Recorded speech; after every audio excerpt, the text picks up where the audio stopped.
अस्सलाम वालेकुम students, my name is Rawkar Ahmad and you are watching my YouTube channel math complex. Lecture number 2 9th class. आज हम लोग discuss करेंगे एक्सरसाइज 1.2। 1.2 के अंदर जो क्वेश्चन नंबर 1 दिया गया उसमें हमने बताना है मैट्रिसेस हमारे पास कौन कौन से हैं, हम कौन से हैं, मतलब यूनिट मैट्रिक्स कौन सा है, रो मैट्रिक्स कौन सा है, कॉलम कौन सा है और कौन सा मैट्रिक्स हमारे पास नल मैट्रिक्स है। सबसे पहले हम लोग ए मैट्रिक्स को देख लेते हैं। जो ए मैट्रिक्स हमारे पास दिया हुआ है उसके अंदर क्या है। ए मैट्रिक्स के अंदर तमाम हमारे पास एंट्रीज जीरो हैं, तो जिस मैट्रिक्स के अंदर तमाम एंट्रीज जीरो हो उसे हम लोग क्या बुलाते हैं, उसे हम लोग नल मैट्रिक्स बुलाते हैं। तो ए मैट्रिक्स हमारे पास क्या होगा, नल मैट्रिक्स हो गया। अब ए मैट्रिक्स को डिस्कस करने के बाद बी मैट्रिक्स को डिस्कस कर लेते हैं कि जो मैट्रिक्स बी हमारे पास, वो मैट्रिक्स बी क्या है। मैट्रिक्स बी के अंदर हमारे पास सिर्फ एक ही रो है, तो जिस मैट्रिक्स के अंदर सिंगल रो, उस मैट्रिक्स को हम लोग क्या कहते हैं, उसे हम लोग रो मैट्रिक्स कहते हैं। रो मैट्रिक्स के बाद हम लोग बी मैट्रिक्स के बाद हम लोग देख लेते हैं सी मैट्रिक्स। सी मैट्रिक्स के अंदर देखें तो हम लोग हमें एक ही कॉलम नज़र आ रहा है कि सी मैट्रिक्स के अंदर हमारे पास सिर्फ एक कॉलम मौजूद है। तो जिस मैट्रिक्स के अंदर एक कॉलम मौजूद हो उसे हम लोग क्या कहते हैं, उसे हम लोग कॉलम मैट्रिक्स कहते हैं। नेक्स्ट अब देखिए हमारे पास डी मैट्रिक्स दिया हुआ है। डी मैट्रिक्स के अंदर हमारे पास जो एंट्रीज़ हैं, हमारे पास जो डायगोनल एंट्रीज़ हैं वो 1 है और जो नॉन डायगोनल एंट्रीज़ हैं वो 0 है। तो वो मैट्रिक्स जिसके अंदर डायगोनल एंट्रीज 1 हो उसे हम लोग यूनिट या आइडेंटिटी मैट्रिक्स कहते हैं। नेक्स्ट ई मैट्रिक्स देखें, उसके अंदर एक ही एंट्री है जो कि 0 है। जब एंट्री 0 हो तो उसे क्या बुलाते हैं, नल मैट्रिक्स कहा जाता है, नल मैट्रिक्स बुलाते हैं।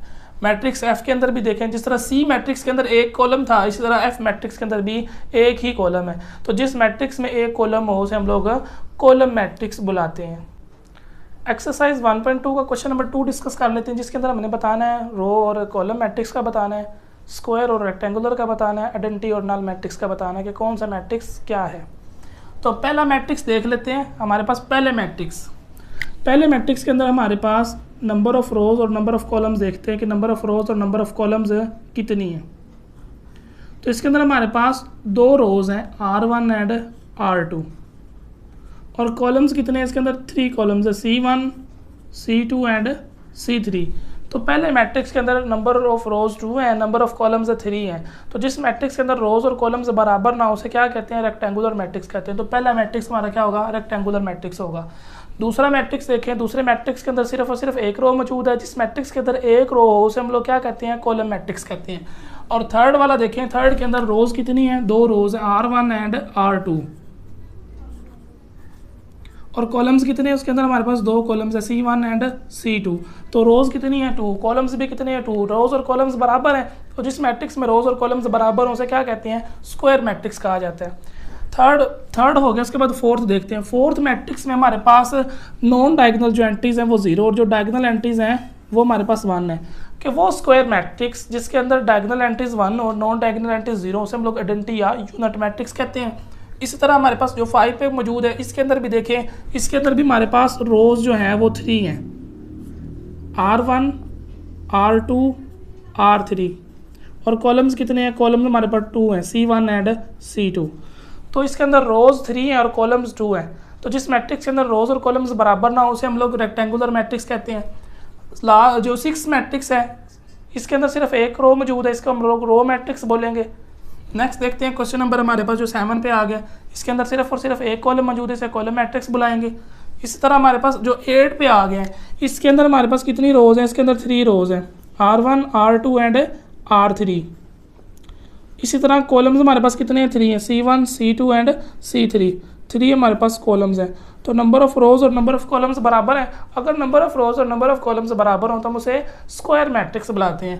लास्ट पे हमारे पास जो नंबर 9 पे मैट्रिक्स मौजूद है उसके अंदर तमाम एंट्रीज अगर देखें तो उस तमाम एंट्रीज 0 हैं। तो जिस मैट्रिक्स की तमाम एंट्रीज 0 उसे नल मैट्रिक्स कहा जाता है। 3 में हमने क्या बताना है, स्केलर, आइडेंटिटी और डायगोनल बताना है। कौन सा स्केलर, आइडेंटिटी और डायगोनल मैट्रिक्स है, तो वो हम देख लेते हैं। पहला मैट्रिक्स, इसके अंदर हमारे पास स्क्वायर मैट्रिक्स के अंदर डायगोनल एंट्री सेम है, दोनों 4 4 दिए, सेम नंबर दिया हुआ है। वो स्क्वायर मैट्रिक्स जिसके अंदर डायगोनल एंट्रीज के अंदर आइडेंटिकल नंबर आ जाए, यानी कि सेम नंबर आ जाए, और नॉन डायगोनल जो एंट्रीज है वो 0, तो उसे हम लोग स्केलर मैट्रिक्स बोलते हैं। तो हमारे पास ए मैट्रिक्स क्या होगा, स्केलर होगा। इसी तरह हम लोग देख लेते हैं आगे बी मैट्रिक्स। ये बी मैट्रिक्स भी स्क्वायर मैट्रिक्स है, इसका ऑर्डर 2/2 है। तो वो मैट्रिक्स जिसके अंदर सिर्फ और सिर्फ डायगोनल में एंट्रीज मौजूद हों और बाकी जो नॉन डायगोनल एंट्रीज हैं वो 0 हों, उसे हम लोग डायगोनल मैट्रिक्स कहते हैं। आगे सी मैट्रिक्स देखिए। सी मैट्रिक्स भी हमारे पास स्क्वायर मैट्रिक्स है। इसके अंदर डायगोनल एंट्रीज हमारे पास क्या आ गई हैं, दोनों सेम आ गई, आइडेंटिकल आ गई, 1 आ गई हैं, और नॉन डायगोनल एंट्रीज 0 है। तो वो मैट्रिक्स जिसके अंदर डायगोनल एंट्रीज हमारे पास 1 1 हो उसे हम लोग यूनिट या आइडेंटिटी मैट्रिक्स का नाम देते हैं। डी मैट्रिक्स देखिए, डी मैट्रिक्स के अंदर हमारे पास डायगोनल, ये वाली डायगोनल एंट्रीज बनती हैं और दूसरी वाली नॉन डायगोनल एंट्रीज बनती हैं। ये भी हमारे पास स्क्वायर मैट्रिक्स है, नंबर ऑफ रोज और कॉलम्स बराबर है। तो वो मैट्रिक्स जिसके अंदर डायगोनल एंट्रीज में से अगर एक भी 0 ना हो, यानी कि एक एंट्री से हमारे पास यहाँ पे ऐसी आ गई जो 3 है, अगर पूरे डायगोनल में से एक एंट्री भी ऐसी मौजूद हो जो 0 ना हो तो उसे भी हम लोग डायगोनल मैट्रिक्स बुलाते हैं। ई मैट्रिक्स देखिए, ई मैट्रिक्स के अंदर यहाँ पर हमारे पास क्या मौजूद है, 5 - 3, 5 - 3 2 होता है, 1 + 1 भी 2 होता है। तो जो डायगोनल एंट्रीज बन रही है इस स्क्वायर मैट्रिक्स की, ई मैट्रिक्स की, वो हमारे पास यहाँ पर बन रही है 2, ये भी 2 बन रही है और वो भी 2 बन रही है, और जो नॉन डायगोनल एंट्रीज हैं वो बन रही हैं 0। तो ये मैट्रिक्स क्या होगा हमारे पास, ये स्केलर होगा, क्योंकि इसके अंदर जो हमारे पास बन रही हैं डायगोनल एंट्रीज वो आइडेंटिकल हैं, सेम है, 2 2 बन रही हैं।